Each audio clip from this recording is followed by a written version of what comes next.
शाळेचे गेट कोसळून विद्यार्थिनीचा मृत्यू. गोंदियामधील तिरोड्याच्या नगरपरिषद शाळेतील घटना, दोषींवर कारवाई करण्याची मागणी. गोंदिया जिल्ह्यातील तिरोड्यात धक्कादायक घटना घडलेली आहे. शाळेच्या मुख्य प्रवेशद्वाराचे लोखंडी गेट कोसळल्याने त्यात दबून एका विद्यार्थिनीचा दुर्दैवी मृत्यू झाला आहे आणि ही घटना गोंदियाच्या तिरोड्याच्या लोधीडोला येथील नगर परिषदद्वारा सुरू असलेल्या PM श्री राणी अवंतीबाई प्राथमिक शाळा इथे घडली आहे.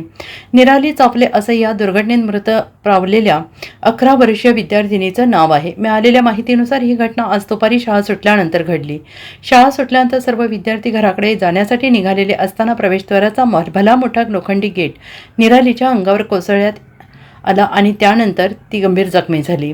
तिला तातडीनं तिरोडा येथील एका खासगी रुग्णालयात दाखल केलं, मात्र प्रकृती चिंताजनक असल्याने पुढील उपचारासाठी गोंदिया इथे नेत असताना तिचा वाटेत मृत्यू झाला.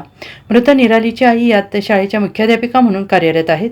मृत निराली ही इयत्ता 5वी मध्ये शिक्षण घेत होती. प्रकरणाची चौकशी करून दोषींवर कारवाई करावी अशी मागणी पालकांनी केली आहे.